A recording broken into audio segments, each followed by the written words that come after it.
अगर आपकी शादी विवाह में कोई अड़चन आ रही है, आप कई उपाय कर चुके हैं लेकिन आपकी शादी नहीं हो पा रही है, आपकी उम्र 30 साल हो गई है, 35 साल हो गई है या उससे अधिक हो गई है और आपकी जो शादी है उसके योग नहीं बन रहे हैं, आप कई प्रयत्न कर चुके हैं, कई उपाय कर चुके हैं और आपको उससे अभी तक कोई भी रिजल्ट नहीं मिला है, तो आप होली दहन के दिन यह उपाय जरूर करिए।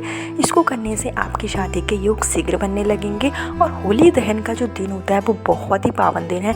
इस दिन बुराई पर अच्छाई की जीत होती है। तो अगर आप होली के दिन यह उपाय करते हैं, उपाय जो है हमारे पूजनीय गुरु जी की कथा से लिया गया है, तो होली के दिन अगर आप यह उपाय करेंगे तो आपके जीवन में आ रही सभी बाधा दूर हो जाएगी, आपके जितने भी ग्रह दोष हैं वो दूर हो जाएंगे। तो होली दहन का ये छोटा सा उपाय है जो कि आपको 24 मार्च होलिका दहन के दिन करना है। इस दिन पूर्णिमा की रात होती है, तो पूर्णिमा के दिन किया जाने वाला यह उपाय बहुत ही कारगर होता है। तो अगर अभी तक आपने कई उपाय किए हैं और आपको उससे फ़ायदा नहीं हुआ है तो आप होलिका दहन का यह उपाय ज़रूर कीजिए। उपाय बताने से पहले हमेशा की तरह आप लोगों से मेरा निवेदन है कि अगर अभी तक आपने मेरा चैनल छोटी बहू डेली टिप्स को सब्सक्राइब नहीं किया है तो चैनल को सब्सक्राइब जरूर कर लीजिए। चलिए उपाय की शुरुआत करते हैं। तो इसमें आपको 2 उपाय बताए जाएंगे और जो भी उपाय आपको सरल लगे वो 2 में से आप कोई भी एक उपाय कर सकते हैं। जो आपको शीघ्र विवाह के लिए पहला उपाय करना है वो आपको करना है होलिका दहन की सुबह। जैसे कि जो होलिका दहन है वो 24 मार्च को है, तो 24 मार्च की सुबह आपको स्नान कर लेना है। उसके बाद आपको स्वच्छ कपड़े पहन लेना है। जो भी आप कपड़े पहने तो ध्यान रहे कि आपके जो भी कपड़े हों या तो आप नए कपड़े पहनिए या फिर अगर आप पुराने कपड़े पहन रहे हैं तो एकदम स्वच्छ हो। आप कोशिश करिए कि आपको पीले या सफ़ेद कलर के। इसके बाद आपको उपाय के लिए जो चीज़ें लेना है वो आपको बता देती हूँ कि सबसे पहले आपको उपाय के लिए जो भी चीज़ की ज़रूरत पड़ेगी उसको आप इकट्ठा कर लीजिए। तो सबसे पहले आपको लेना है पान का पत्ता। आपको सिर्फ एक पान का पत्ता लेना है और जो भी पत्ता लेना है वो एकदम ताज़ा और अच्छा होना चाहिए। उसके बाद आपको लेना है पूजा वाली सुपारी। जो पूजा वाली सुपारी अलग से आती है उस तरीके की आप सुपारी ले लीजिए। 2 आपको सुपारी लेना है और आपको लेना है एक हल्दी की गांठ ले लेना है। इसके बाद जब आप ये तीनों चीज़ें ले लें और आपको लेना है अपने घर का 1 लोटा शुद्ध जल। तो ये सब चीज़ें लेकर आपको जाना है शिव मंदिर में। जब आप जाएंगे तो 24 तारीख को होलिका दहन के दिन आपको जाना है। उसके बाद में ये सारी चीज़ें आपको जो भी व्यक्ति शीघ्र विवाह का उपाय कर रहा है, बालक या बालिकाएं स्वयं, उसको खुद ही ये उपाय करना है, किसी और से नहीं करवाना है। तो ये सारी चीज़ें लेकर जब वो मंदिर में पहुंच जाएं आप, तो आपको मंदिर में अपने दाहिने हाथ से ये सारी चीज़ें शिवलिंग पर अर्पित कर देना है। चंद्रमौली भगवान का नाम लेते हुए आपको यह सारी चीज़ें अपने दाहिने हाथ से शिवलिंग पर अर्पित कीजिए। उसके बाद में आपको 1 लोटा जो आप अपने घर से स्वच्छ जल ले गए थे वो आपको चढ़ा देना है और आपको अपने शीघ्र विवाह की कामना। थोड़ी देर आपको मंदिर में ही बैठना है और उसके बाद आपको अपने घर वापस आ जाना है। और सेम ऐसा ही उपाय आपको अगले दिन भी करना है। जैसे कि होली का दहन आज है, उस दिन आपने उपाय कर लिया और जिस दिन होली खिली जाएगी उस दिन भी आपको यह उपाय करना है, लेकिन आपको उपाय के साथ कुछ चीज़ें जोड़ देना है।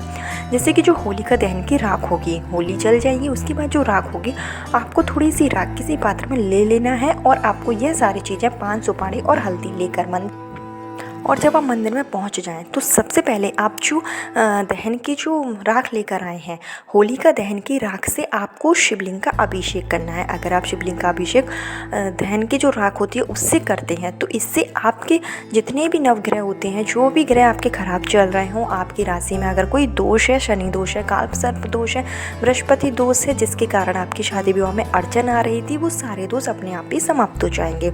तो होलिका दहन की राख से आपको शिवलिंग का अभिषेक करना है जिस दिन होली खेली जाएगी। और जब आप शिवलिंग का अभिषेक कर दें राख से, उसके बाद आप जितनी भी चीज़ें ले गए थे वो सारी चीज़ें आपको शिवलिंग के ऊपर अर्पित कर देना है, चंद्रमौली भगवान का नाम लेते हुए। दोबारा से आपको यही उपाय करना है।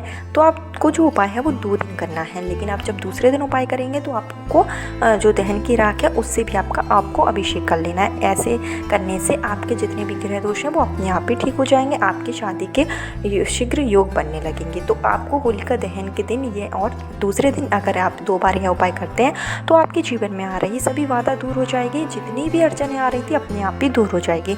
आप यह उपाय करके देखेंगे तो आपकी जो शादी है मात्र 3 महीने आपको लगेंगे, 3 महीने में ही आपकी शादी के योग बनने लगेंगे। ऐसा मौका साल में 1 बार आता है तो आपको यह उपाय जरूर करना चाहिए। दूसरा उपाय जो कि आपको होलिका दहन के दिन करना है, रात्रि के समय। जिस समय होलिका जो अग्नि जलती है उसी समय आपको यह उपाय करना है। आपको क्या करना है कि आपको लेना है काली हल्दी जो कि आपको इजीली कहीं पर भी मिल जाएगी। तो जो काली हल्दी की गांठ है वो 7 गांठ आपको ले लेना है, 7 गांठें गिनती की आपको लेना है और आपको अपने सर से 7 बार ही एक फेर लेना है। जैसे कि हम किसी चीज़ का उतारा करते हैं, इस तरीके से आपको सर से 7 बार गांठ जो है वो फेर लेना है। और यह जो उपाय है वो आप अपने घर में किसी से भी करवा सकते हैं। आपके माता पिता यह काम कर सकते हैं, आपके सर से 7 बार उघार लें, या फिर आपके घर में कोई भी अन्य सदस्य हो तो उसकी हेल्प से आप यह करवा सकते हैं। तो जब 7 बार आप अपने सर के ऊपर से यह फिरवा लें, उसके बाद ये जो हल्दी की गांठ है वो आपको जलती हुई अग्नि में डाल देना है। जिस समय होलिका दहन हो तभी आपको यह हल्दी की गांठ डाल देनी है और आपको शीघ्र विवाह की प्रार्थना करनी है। आपको मनचाहा विवाह है उसकी भी अगर आप कामना करना चाहते हैं तो वो भी आप कर सकते हैं, या फिर अगर आप चाहते हैं आपकी शादी विवाह में जो अड़चन आ रही थी वो दूर हो जाए तो उसके लिए जब आप के सर से हल्दी उगारी जाए तो उसी टाइम पर आपको यह कामना करनी है। तो यह छोटा सा उपाय था जिसको करने से आपकी ज़िंदगी के जितने भी ग्रह दोष हैं वो समाप्त हो जाएंगे। अगर आपके ऊपर बृहस्पति दोष है जिसके कारण आपकी शादी में अड़चन आ रही थी तो उसके लिए भी आपको यही उपाय करना है, लेकिन आपको ध्यान रखना है कि हल्दी आपको काली ही लेनी है। एक छोटा सा उपाय था जिसको करने से आपकी शादी शीघ्र हो जाएगी। तो 24 मार्च को यह उपाय जरूर कर लीजिए। एक बार ही आता है, तो अगर आपके साथ ये वाली प्रॉब्लम है, शादी विवाह में अड़चन आ रही है, तो आप यह उपाय जरूर करिए। कल फिर मिलती हूँ नए वीडियो के साथ, जब तक के लिए राधे राधे।